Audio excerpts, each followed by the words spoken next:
you the grand style for 2024. The speakers, Rebel Stars versus Sunshine Stars. It was the Southwest Derby to kick off the 2024 year for the Sky Blue Stars, Remo Stars, as Remo Stars welcome Sunshine Stars to the Remo Stars Stadium in Ikene. Coach Daniel Gumolede had some changes to the starting lineup, as Unduka Jr. was missing due to suspension, with Fabian Nwori coming into the lineup, while Dela Akoli replaced Samad Kadiri in the front line.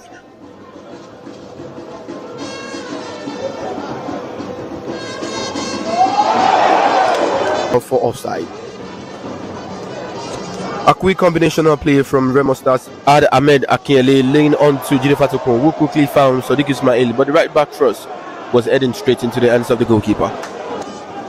Remo Stars again combined beautifully with 5 minutes on the hour mark. This time a cross was met by Adam Salam Lekon, who could only shoot straight at the goalkeeper. Sunshine Stars had a real...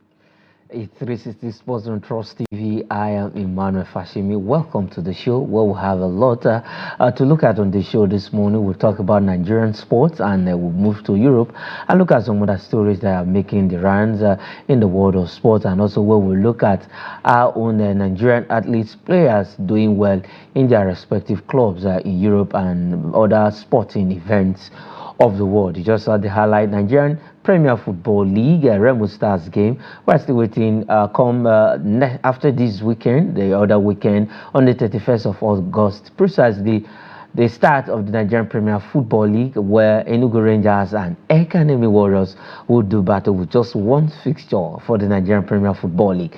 While we are still expecting the Nigerian Premier Football League, we know that transfers is still ongoing in Nigerian Premier Football League and also in Europe. These are many more on the show. But before we talk about football, the round leader game, let's start from pound to pound sports. That is boxing this time around, where one boxer is talking. Yes, when you talk about the best boxers in the world, you know, we have Nigerians, not just in Nigeria. We have Nigerians in there, and also commending, looking at what they have done so far when it comes to boxing in the world. Let's begin with this story where Joseph Parker, who is also a heavyweight boxer, is actually commending British Nigerian-born Anthony Joshua. Joseph Parker is 32 years of age, and he has come out to say yes, in all of the fights that he has ever fought, Anthony Joshua is the best ever he has ever faced. When it comes to the boxing, he lost to Anthony Joshua twice. If you look at it, he's a New Zealander. That is for Joseph Parker, and when you want, he's also a force to be reckoned with when it comes to the world title. That's the world boxing title, WBO title. And after winning the vacant, he lost to as in a close contest. He won that Joseph Parker against Andy Ruiz Jr.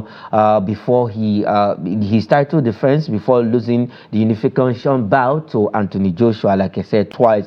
And he suffered another defeat against Dillian White. So in all of this fight, he has looked at every boxer that he has ever come across with, and he is commending Anthony Joshua as one of the best boxer he has ever faced. And we know when he lost that fight to Anthony Joshua, he actually gave thumbs up to Anthony Joshua for a good job in the ring. So Anthony Joshua, we are still expecting come towards the ending of the year. He has a fight he will be fighting. That is for Anthony Joshua, where he's gradually coming back into the heavyweight division. I have some when our guest on the show is ready, who will be joining us.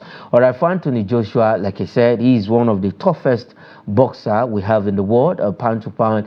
He boxer quite. I think towards the ending of his the last fight he fought, that is for Anthony Joshua, we saw him against Otto Wallin, and that fight was so he used that fight to come back into the heavyweight division, and we're expecting Anthony Joshua to continue in that stride after back-to-back losses to Alexander Usyk of Ukraine, who is holding all the bets right now. The Ukrainian, he is undisputed the undisputed boxer in the world. That is for the Ukrainian Oleksandr Usyk. So let's see how it goes. But for Anthony Joshua, good boxer, good fighter, and Joseph Parker actually recognizing him as one of the best that he has ever faced when it comes to boxing. And we are happy that he's a Nigerian, but British British by country, and he's also have a Nigerian origin, precisely from Ogun State. That is Anthony Joshua, and we hope whenever they are out there after all their sojourn in the foreign land, they should come back home. At least let's share in their experience, groom other boxers in this from this part of the world, and we can showcase them and see what are how far they can go. We also have Efi Ajagba in there, who's also coming gradually into the heavyweight division. All right, let's leave the boxing, the pan-to-pan sport, and we'll look at the Paralympic Games that is about to start in France. Immediately after the main athletes game, we have these fantastic athletes who also go into their own games. That is the Paralympic Games, which is about to commence in France. But for Team Nigeria, they landed in Germany for a training tour. That is Sarabushen, precisely, where we have Michelle, the mission of Nigeria, leading these athletes to Germany, where they will be having a 10-day training tour before the commencement of the Paralympic Games.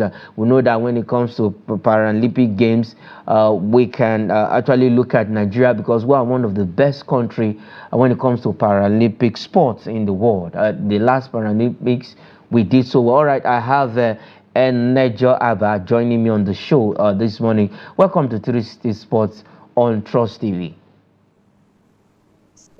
Thank you very much for having me. Okay, let's begin with the Paralympics game. That is where we are. Team Nigeria, they are in Germany for a training tour. They arrived in that country. And when it comes to Paralympics, these are special athletes.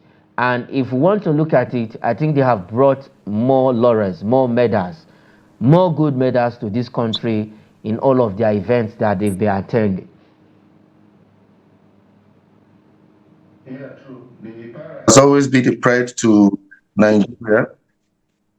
All the Olympics they attend, both Olympic Games, Commonwealth Games, they tend to do very well and put Nigeria in a very good position. So we are hopeful, and we know we're going to get a very good result in this outing too. Okay, they say what the able-bodied athletes couldn't do, these special athletes are ready to do it, and we were talking before leaving the shores of the country that they are going to bring more medals, which we all believe that they are going to do that. But let's look at it. From your own end, do you think they have been really taken care of? Because if you look at our para-athletes, no gainsaying that, like I said from the onset, they have been the one bringing gold medals to this country. Not just one, not two, not three, not four. Yeah, well, in terms of preparations, I know they've been in camp. We were called to camp. The Olympic, those for the Olympic Games and the Paralympic Games were all called to camp at the same time. So while we went to Germany and France, they were still in camp in Nigeria. They just left for Germany. So they've had some good time in camp. The only thing I would say is for preparation is, sometimes you need, not sometimes, you actually do need to play tournaments, pre-Olympic or pre-Paralympic tournaments to test yourself. This is not just about training and training and training. Yeah, you train, you plan, you prepare. You also test yourself in tournaments. So these are some of the things that we need to expose the athletes to before a huge tournament like this. Okay, we just need to get our preparations right. And a good one, they are in Germany, the same venue where the able-bodied athletes camped. That is in Saarbrücken in Germany, where they will be having a 10-day tour before they will leave for Paris, France, where the Paralympic Games will happen. We wish all our athletes, we wish them the best of the best outing in France. All right, let's come back home quickly and look at this story. Now we're talking about the women basketball. Yes, I think the women in all sports have been doing well. What the men cannot do, the women are doing better. Let's go straight to the NBBF, where the Women's Basketball League is quite an impressive one. I think I commend the NBBF for actually sustaining the league this time around. We know that for about 2 years, this league was not up and running before we had it last year, and this year the league is also back. That is 2024 NBBF Women Premier Basketball League. Organizers, that is the NBBF Concerned Doc of Date. We have about 2 Savannahs, the Savannah, 2 conferences, I beg your pardon, the Savannah Conference and the Atlantic Conference. The league is set, is in phases. We have the first and the second phase, and then the final. Before the final, the 2 leaders, the 2 best teams from the 2 conferences, about 4 of them will slug it out in the finals. We call it the Power 4 in the finals. I think if we look at basketball league for the women this time around, for NBBF, at least back to back, we are having a league after this league was not up and running for 2 years. Energy. Yeah, and I believe that's part of the reason why the ladies were able to do well, even though most of them were foreign based. But you see, you need this solid base from home. You need this push from home to encourage athletes. The coach, the female coach, I must really commend her. She did a very good job. You know, it's not easy getting players from different clubs and then coordinating them and putting such a good performance. I think she did very well. And moving forward, if for them to perform even better, they will need more camping together, more tournaments together, friendly matches, African tournaments, and lots more. More. That's just what they need now, because the coach is excellent, the players are in high spirit, and they are good. Of course, world class. You see how they played in the Olympic Games. Of course, those are their counterparts in their various clubs. So it won't be too much of a problem facing those girls, because they meet them almost on a weekly basis in their league games. Okay, all right. So yeah, it's a good thing for the sport. Okay, it's a good thing, and for the league, we have, like I said, is in 2 phases. That is, we have the first phase from the 1st of September to 7th of September, and then the second phase before the final. So for NBBF, kudos and congratulations for sustaining the league for another year, because the women were not even in action for 2 years. And despite that, we saw the D Tigress going to Afro Basket to lift the title without losing a game, and we saw what they did at the Olympics. All right, we will move over. Still talking basketball and still talking D Tigress. Let's look at this story now, where the coach Rena Wakama and all of the players are advising the NBBF, that is Nigerian Basketball Federation, to build on Olympics feat. That is their achievement. This team, Nigeria, became the first basketball nation, male, female, to get to the quarterfinal of Olympic basketball. And now the coach and the players, actually, with that experience, are telling the NBBF what to do. They should build on this success and take it up from there.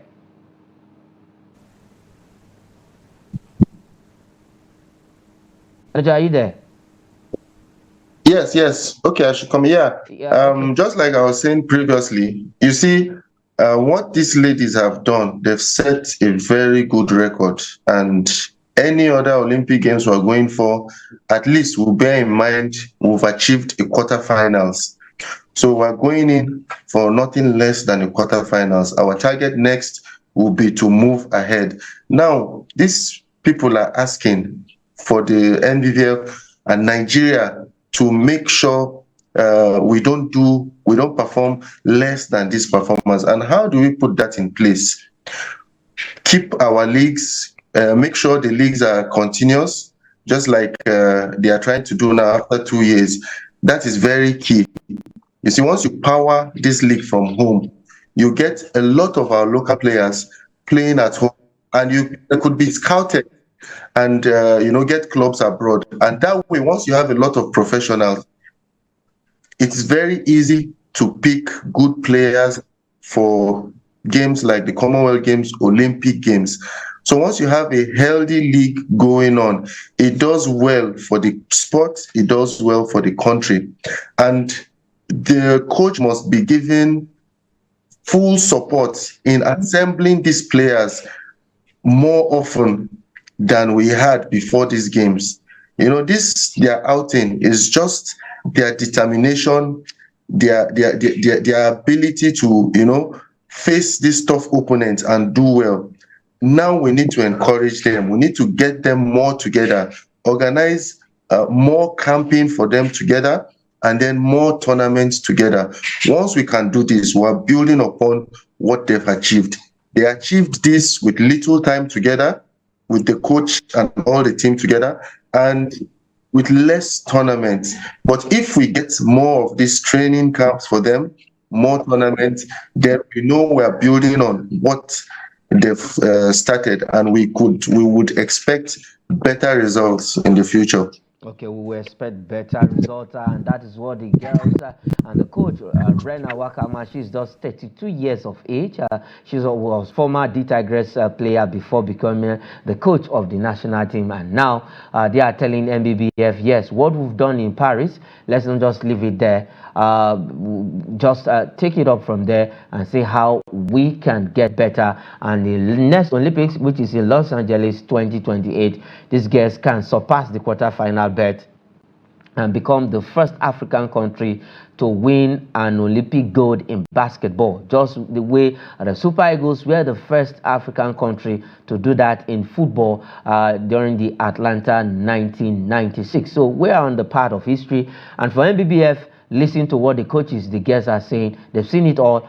Just take it off from there. More competition, training tours for these girls. Keep them together. Give them adequate what they need. But it should not be left for the government alone. We also ask the private individuals to also come in and see how they can support MBBF to get it right when it comes to basketball. Now let's talk badminton, which is our focus on the show this morning. We are looking at badminton. Badminton is not that sport that is popular in Nigeria, just like the way we have football and what have you in the country. But this time around, we are talking about badminton, and we saw what happened during the Olympics.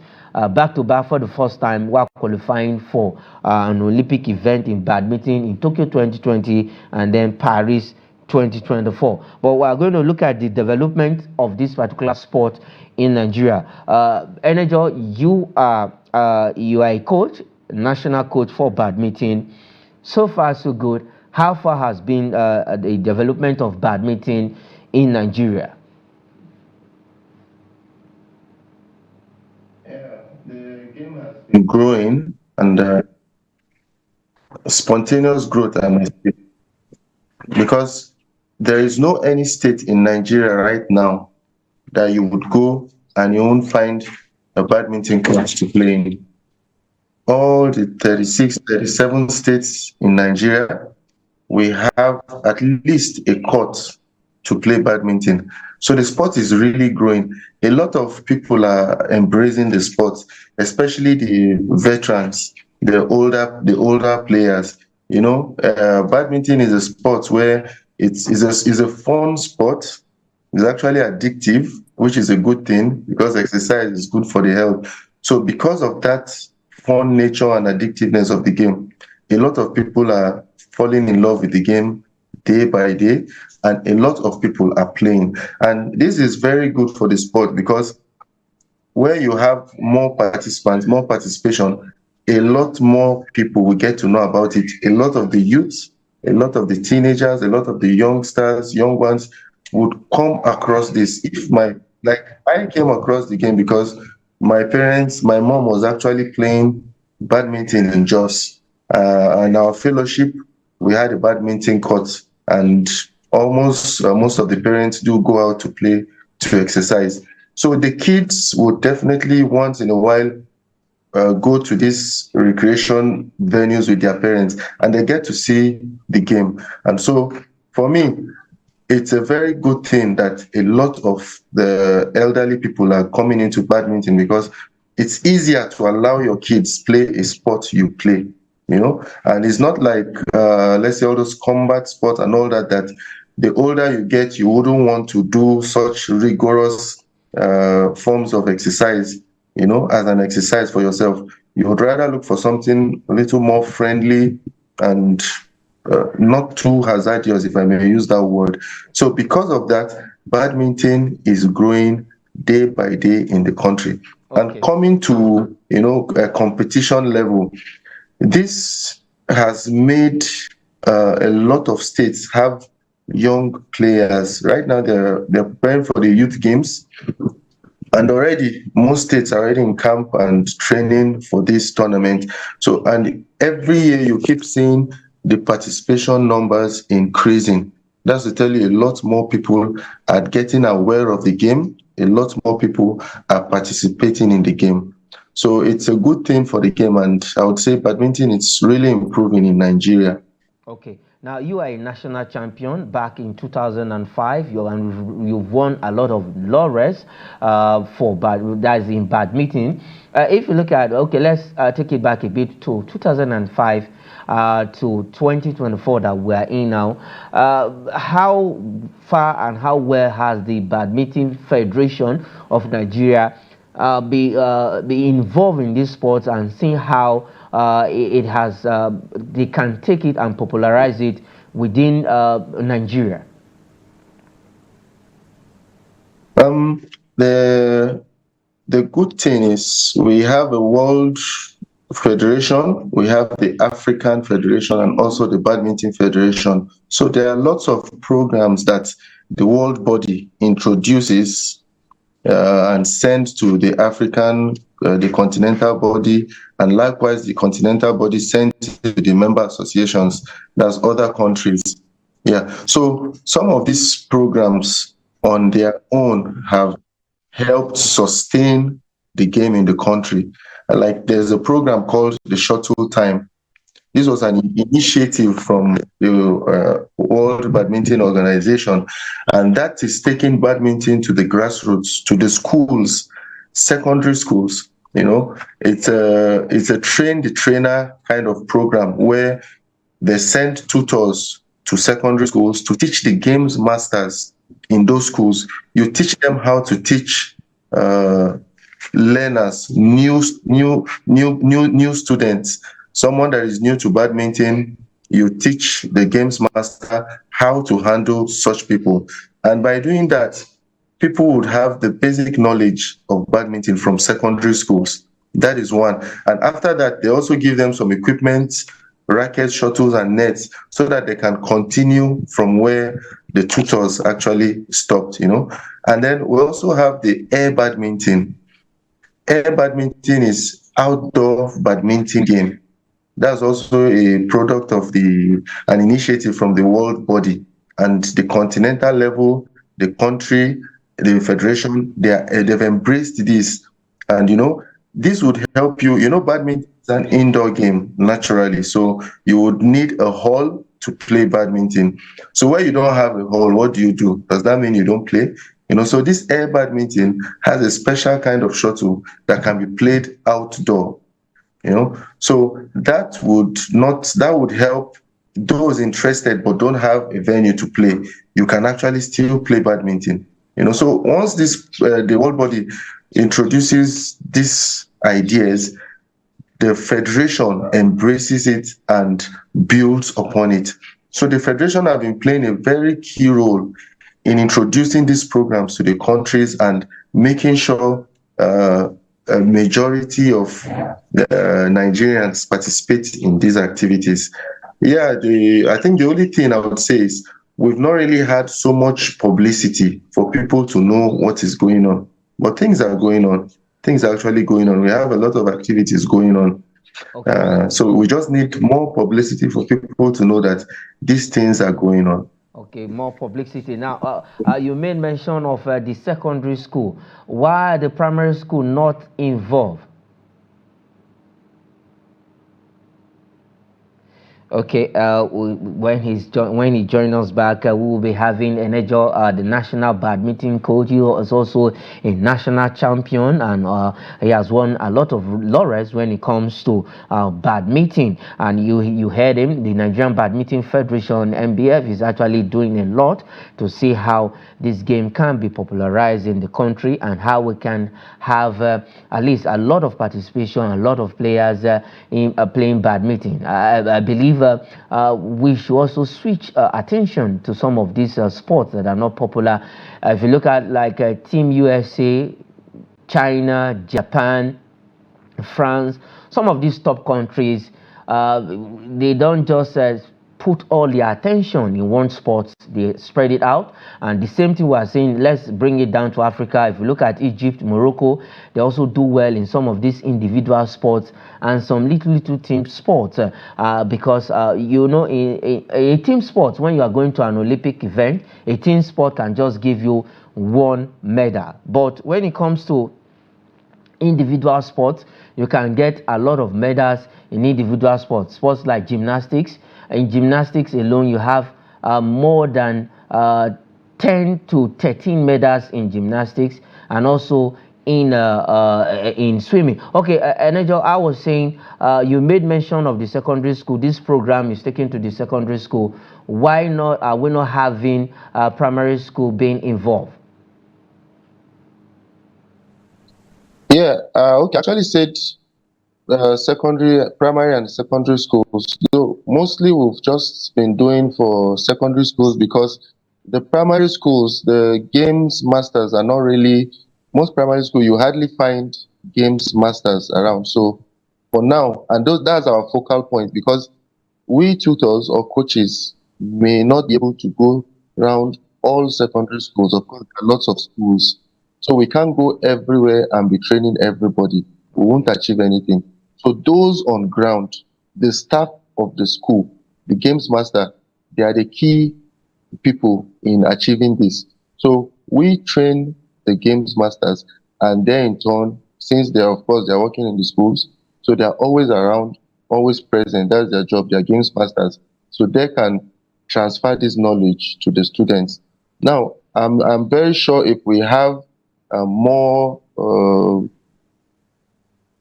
opportunities, like having a lot of games masters and all that introduced in primary schools, definitely the program would extend there.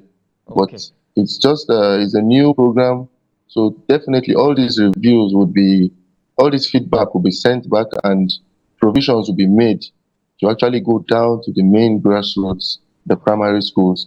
So, but reasonably, secondary schools are a very good point to start with. Okay, secondary school, a very good point. All right, what has been some of the challenges of badminton in Nigeria? Sorry, I didn't get that. I said, what has been some of the challenges badminton is facing in Nigeria? Okay, earlier I told you every state we have a badminton court, but the truth is we have badminton courts where to play and all that, but we don't have standard badminton courts. We don't have standard facility. Like if I say standard, I mean a standard facility in Nigeria. That's one of the big issues we have. And then secondly, the equipment. Of course, we know the economic situation in the country right now. These shuttles you see them play and these rackets you see we use, they are quite expensive. You want to get a reasonable racket, you would need to spend 35,000. The rackets that the professionals use, you buy them at 200,000, 250 and above. The shoes they use, 200K and above.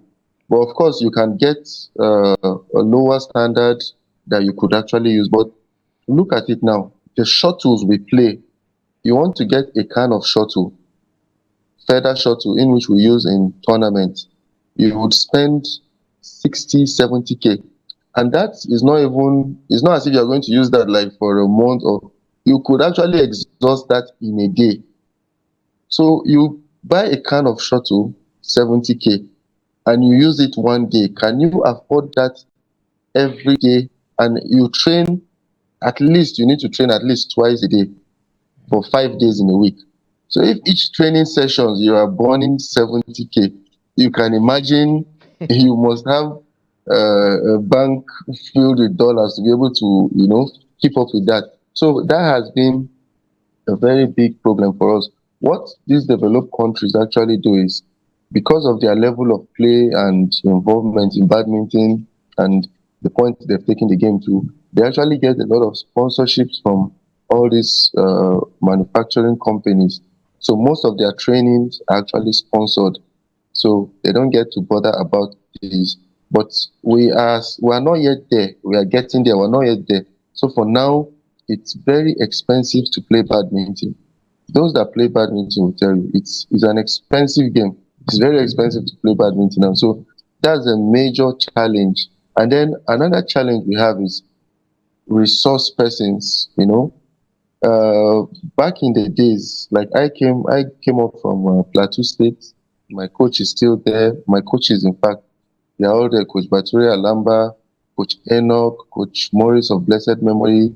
I have Nengak, a lot of people there that actually helped us when we were coming up.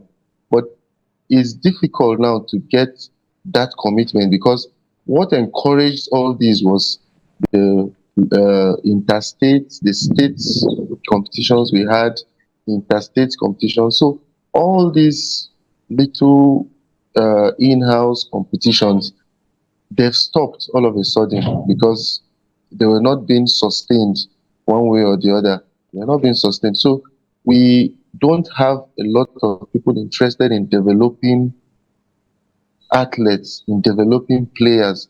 So these are the major problems we'd have. If we have a healthy competition going on within states, even if it's once or twice every year, it's okay. We can get that. Then you would see a lot of people will be interested in, making their states proud, or making their community, or making their coaches proud, and they will turn up for training. And then the coaches too would pay attention to training them. Then availability of equipment. If these are the major challenges we have. Once these things can be taken care of, I know badminton would definitely go further than it is now. Okay, let's go straight to France. We saw badminton. We saw Anolu Okpeyori losing his 2 games in France, and he's the captain of Team Nigeria. What went wrong for Anolu Okpeyori playing against Kwenzi of Switzerland and Li Shifeng? These are top players in the world. We cannot rule that out of it. Yeah. So for Kwenzi, I could say what went wrong there was, we got to France on the 22nd. Yeah, and the tournament was going to start on the 27th. Now we had a few days to train and prepare for the tournament. We were given, normally what they do is they allocate courts to different countries for training and preparation for the tournament. That started from the 17th. We were given the main hall where they actually played the tournament. We were given from 17th to, our days were fixed, our training schedules were fixed from the 17th to the 22nd. And we were not in France then, we were in Germany. So by the time we got there, our days for training our schedule for training in the main hall were exhausted, which we actually laid complaint. Why would it be so? So those other countries, most of them still had, from that 22nd to 26th before the tournament, they had time to play in the main hall. And it has a lot of effect, because we trained in Nigeria, the atmosphere, the conditions are different. We went to Germany, the atmosphere, conditions are different. We are now in France, where you are playing the tournament. Definitely the atmosphere conditions are different. So we needed to have a feel of the court, so that to get the guy ready and, to have a feeling of the court, so that he can bring out his best. Now, he still played well. He lost the first game narrowly. He was 3 game points ahead in the first game. Yeah. But unfortunately, that's sports. Anything can happen. Yeah. We lost that game, and I know it had a little effect on him. He tried to fight in the second game, but unfortunately we lost. Now, if you look at his performance with Li Shifeng, world number 6, he is like world number 106 or so. So look at the gap, look at the distance. Just to tell you, this point I just gave is valid. Because of the feel he had with that first guy, he was able to play the world number 6 like this. Imagine if we had had a time to prepare well, to to feel the competition venue. Honestly, what he would have played would have been far better than what he did with Kwenzi, because he played 21-17, 21-17 with world number 6. So imagine what would have happened if he had had the feel of the court for playing Kwenzi. So for me, I wouldn't say what went wrong for badminton. I think we achieved a milestone in France. The badminton president, African badminton president, he was there. He was so happy and so proud. And he said, "No, that we have represented the continent very well," and he's so proud of the performance. We got messages from all over the country. Everybody was so proud of that performance. There was a time I was saying this. These guys prepare for 4 years, 8 years. We don't get the luxury of that time of that kind of preparation. Yes, of So course. for the little we had, and to put up this performance, I think it's a good performance. So I wouldn't say what went wrong for badminton. I would say what went right. We got it right, I think.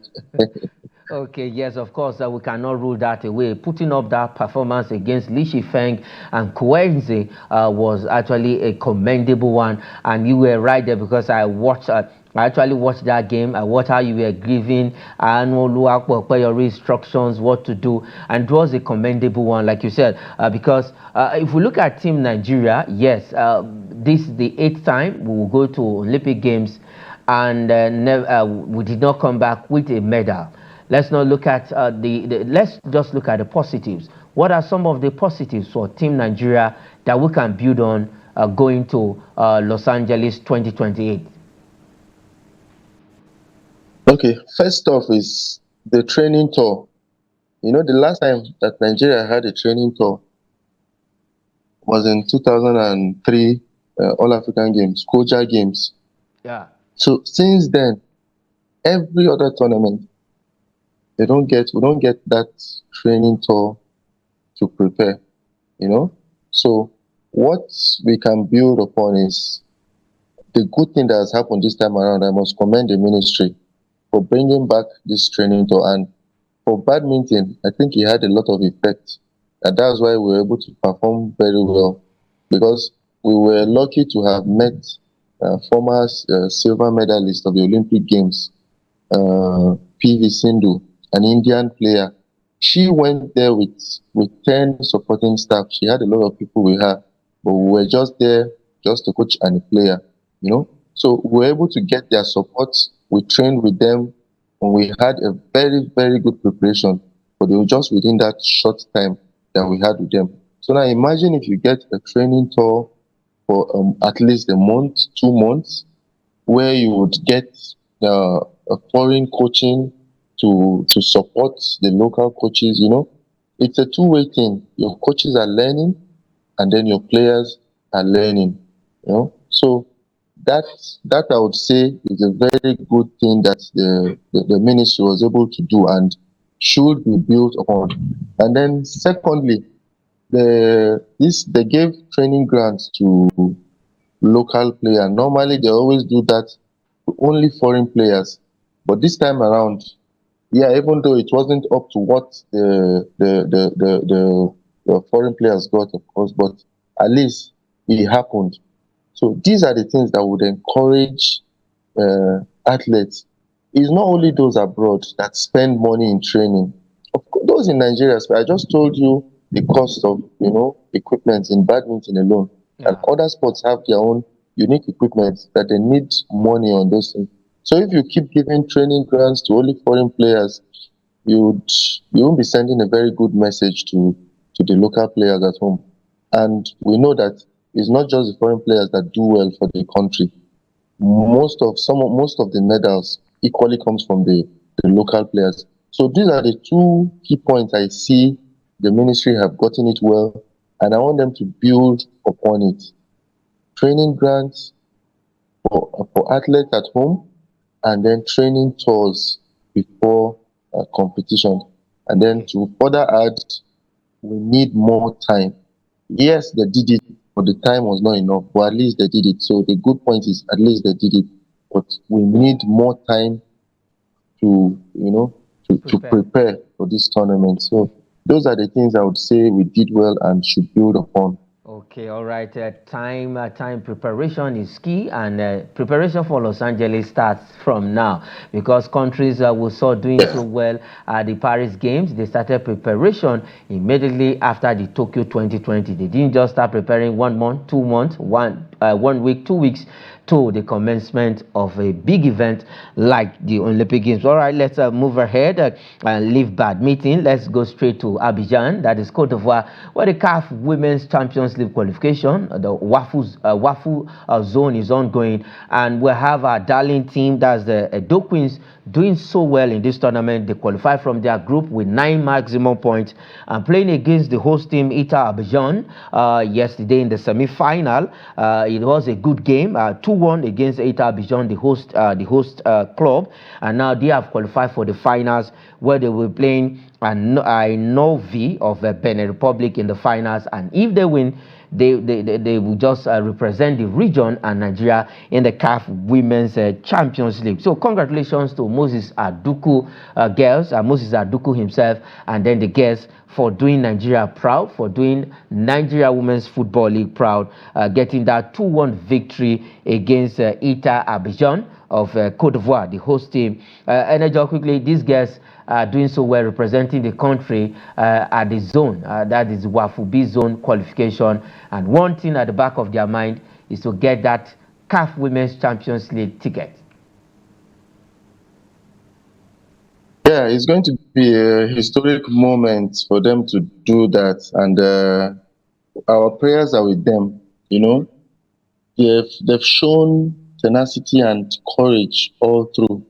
It's not easy to come and beat history, something that has been the norms. We've not achieved this before, and these ladies coming from representing their zones and coming this far, we'll just keep encouraging them, and I would want to see a massive support from Nigerians, for these ladies.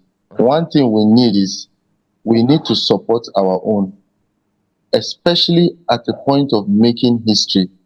These girls need to see, they need to hear the voice of Nigerians cheering and supporting them. I wish something like a Zoom meeting, or if possible, if the minister could show up right there where they are. It's a motivation to them. If it can get to the level of even the president going on a Zoom call, we see these things happen. A lot of these foreign countries, before their big matches, before their historic moments, their presidents, their ministers would call them in a video call them by names, and encourage them and tell them, we, your country, are solidly behind you. Yes, you girls can do this. So we need to see this kind of encouragement in Nigeria. Forget about if it's women or the level of the league. Let's stand together in every point of making history for our sports people.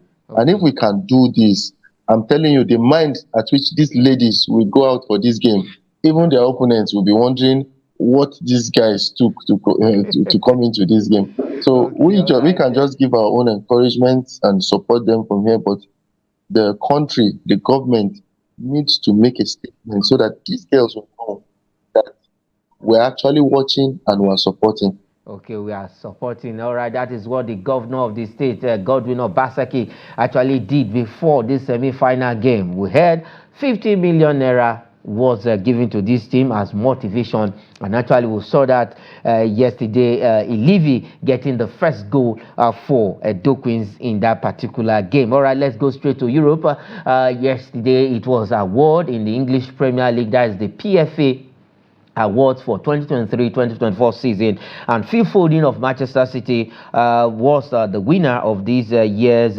men's player of the year, that is PFA men's player of the year. And if you look at it, this guy was fantastic for Manchester City last season, and after the votes and everything, he deserved, and they gave him that particular award, becoming the PFA Player of the Year award. And we have Cole Palmer winning the Young Player of the Year award. Quickly, let's just look at the full list of awardees in that event, and also Arsenal dominating the Team of the Year. Fantastic one for Arsenal, where they have a couple of players on that list. That is the player, as in the Team of the Year, the PFA Team of the Year, Team of the Season in the English Premier League. But let's just run over the full list of awardees. We have David, that's the PFA Premier League Team of the Year. Before we look at the full list of the awardees, we have David Raya, Arsenal goalkeeper, deserves to be in between the sticks. And then for the defenders, we have Kyle Walker, Manchester City,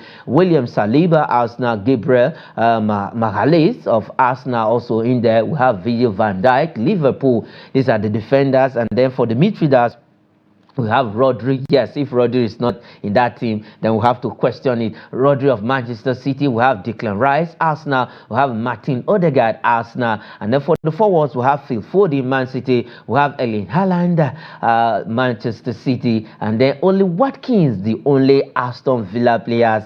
Aston Villa player in there. Martin Odegaard, Arsenal. We have quite 5 Arsenal players making the Team of the Year in the English Premier League. Like I said, Phil Foden winning the PFA Player of the Year, and then we have that's Cole Palmer winning the Young Player of the Year. Quickly, Nejo, this is an award, and for Phil Foden, fantastic. I think he deserves to be named the PFA Player of the Year.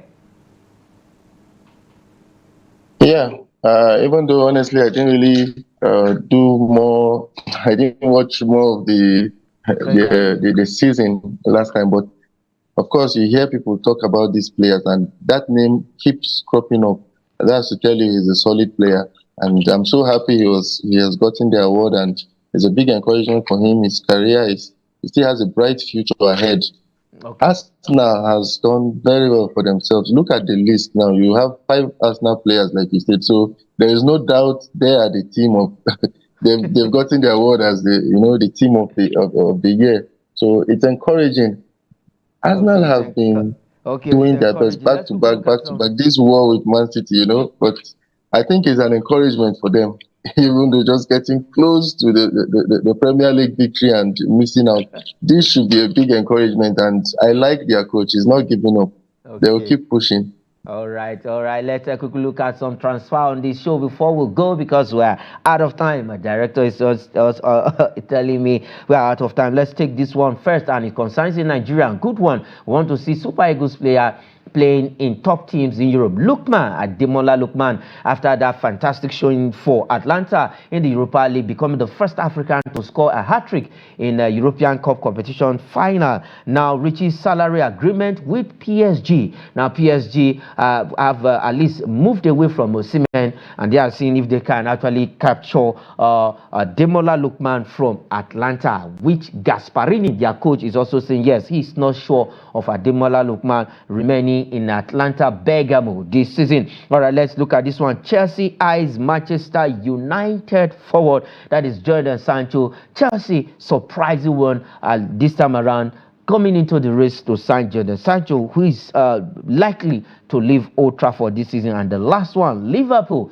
finally tables £34 million offer for Valencia goalkeeper Giorgio Mamadashvili. And that is where we'll be leaving it on the show. Thanks, Enejo, for joining on the show this morning. You did a wonderful one. I want to see the development of badminton in Nigeria competing with football.